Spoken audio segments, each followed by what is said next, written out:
다음으로는 송금 핀테크에 관한 부분인데요. 이 송금 핀테크의 현황과 법적 규제 및 문제점에 대해서 보도록 하겠습니다. 네, 송금 핀테크는 직관적으로 국내 송금과 해외 송금으로 나눌 수 있는데요. 국내 송금의 대표적인 서비스는 토스와 뱅크월렛 카카오를 들 수 있고, 해외 송금의 대표적인 서비스는 토마토 솔루션을 들 수가 있습니다. 토스의 작동 원리에 대해서 간단히 살펴보면, 토스는 일단 금융감독원의 실사와 위원회의 승인을 거친 전자금융업으로 정식으로 등록된 기업인 비바리 퍼블리카라는 회사가 제공하는 어플리케이션 서비스인데요. 토스는 은행과 공식 업무 제휴를 통해서 자동 출금 방식으로 송금 서비스를 제공하게 됩니다. 간단히 예로 들면 공과금 납부를 생각하시면 될 텐데요.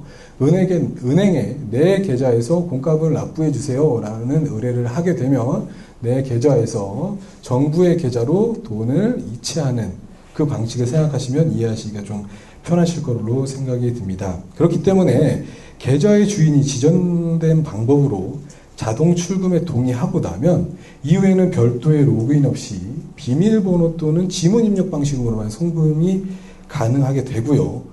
송금을 하려는 사용자가 토스와 제휴를 맺은 은행에 계좌가 있기만 하면, 송금을 받고자 하는 이용자는 토스와 제휴를 맺은 계좌를 보유할 필요가 없고 토스의 회원일 필요도 없으며 전화번호만 알고 있으면 송금이 가능한 서비스라고 생각하시면 되겠습니다.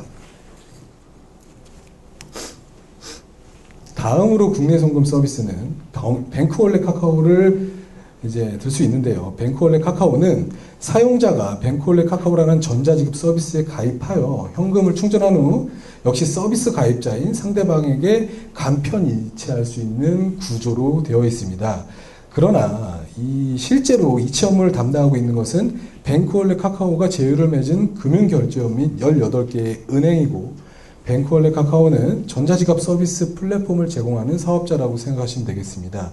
앞에서 본 토스는 자동 출금 방식을 이용하였기 때문에 토스 서비스에 가입하지 않은 사람에게도 이체가 가능했던 반면에, 뱅크월렛 카카오는 실제 이체의 주체가 금융결제업 또는 18개의 은행이기 때문에 양 당사자 모두 서비스에 가입하고 계좌를 등록하고 있어야 하겠습니다.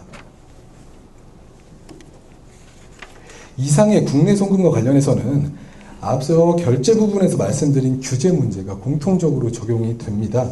그렇기 때문에 이하에서는 해외 송금 핀테크를 소개하고 그에 대한 법적 규제에 대해서 말씀드리도록 하겠습니다. 해외 송금의 대표적인 서비스는 토마토 솔루션을 말씀드릴 수 있는데, 영국의 트랜스퍼와이즈와 유사한 서비스의 P2P 방식의 외화 송금 서비스 업체라고 생각하시면 되겠습니다. 외화 송금 서비스 수수료를 시중은행의 10분의 1 수준으로 낮출 수 있는 장점을 가지고 있는데요. 은행이 개입하지 않고도 해외 송금을 원하는 국가에서 각각 상대국으로 송금하려는 사람을 찾아 연결해주는 일명 매칭 서비스라고 생각하시면 되겠습니다.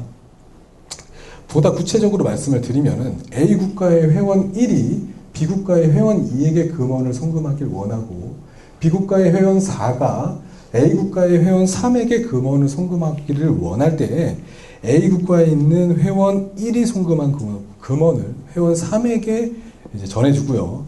B 국가의 회원 4가 송금한 금원을 회원 2에게 전해줌으로써 혁신적으로 수수료를 낮출 수 있는 구조라고 할 수 있습니다. 그러나 외국환거래법에 의해서 금융회사가 아닌 회사는 국내에서 할 수 없는 사업인데요. 이하에서 자세히 살펴보도록 하겠습니다. 현재 주요 선진국들은 외국환 업무 취급을 포함해서 외환 거래의 자유를 실질적으로 보장을 하고 있습니다. 미국의 경우에는 외환 관리 법규가 처음부터 존재하지 않았고요. 영국의 같은 경우에는 1980년대를 기점으로 이러한 법규들이 폐지하기에 이르렀습니다. 그러나 일본의 경우에는 2010년 4월 자금 결제에 관한 법률을 시행하면서 1회 송금액 1만 엔의 이하에 한해서 금융기관 이외의 일반 사업자가 외환 송금을 취급할 수 있도록 허용을 했는데요. 이로써 일반 사업자도 외국환 업무의 취급이 가능하게 되었다고 생각하시면 되겠습니다. 특히 우리나라의 경우는 일본의 전철을 밟고 있기 때문에 일본의 경우를 조금 자세하게 살펴보면 해외 송금을 개별 사업법인 은행법에서 은행의 고유 업무로 규정하여 여전히 일반 사업자가 취급할 수 없는 업무로 규정을 하고 있습니다.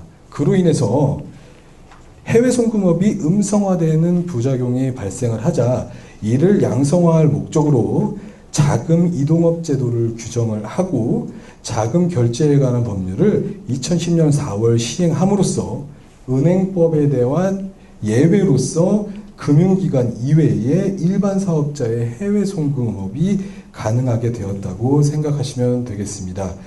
그로써 일본의 이동통신사인 NTT 도코모라는 회사는 2011년 7월 자국 내 가입자를 대상으로 자사 단말기를 이용하여 1일 최대 45만엔, 약 450만원 정도, 그리고 1개월 최대 50만엔까지 해외로 송금할 수 있는 모바일 해외 송금 서비스를 출시하였고요.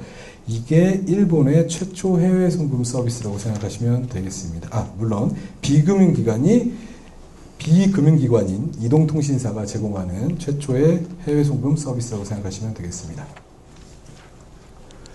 그렇다면 우리나라의 경우는 어떻게 규정하고 있을까요?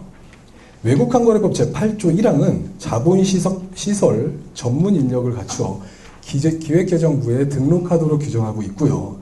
제8조 제2항에서 금융회사 등만이 외국환 업무를 볼 수가 있게 되어 있습니다. 외국환 업무를 보시면은 두 번째, 대한민국과 외국 간의 지급을 포함하고 있어 앞서 보셨던 토마토 솔루션과 같은 서비스를 제공하기 위해서는 금융회사 등이어야만 하고 금융회사 등이 아니고 등록하지도 않았음에도 불구하고 외국환 업무를 취급하게 되면 3년 이하의 징역 또는 3억 원 이하의 벌금이 처한다 라고 규정하고 있어 본질적으로 등록을 하지 않은 핀테크 업체의 경우에는 외국환 업무의 취급이 근본적으로 불가능한 상황이었습니다. 그러나 우리나라도 수수료를 낮춤으로 인해서 이용자의 권익을 보호할 필요성이 있다는 걸 자각하였고요. 핀테크 업체의 P2P 해외 송금 서비스 제공의 음성화를 방지할 필요성이 있었고 적극적인 규제 완화를 통해서 금융 경쟁력을 강화할 필요성이 있었기 때문에 2016년 3월 15일 불과 열흘 전인데요. 외국환거래법 시행령 외국환거래 규정 개정안이 국무회의를 통과하였습니다. 이 통과한 법안의 골자는 소액 외화 이체업의 도입인데요. 소액 외화 이체업이란 1인당 건별 360만원 그리고 연간 약 2,400만원의 이체업을 소액 외화 이체업으로 규정하고 증권, 보험 등 비은행 금융사뿐만 아니라 핀테크 업체 그리고 외국계 기업까지도 제공 가능한 서비스로 규정하는 것을 골자로 하고 있습니다. 그리고 핀테크 업체 등의 활발한 진출을 꾀하기 위해서 자본금 규정도 10억에서 3억으로 대폭 낮추었고요.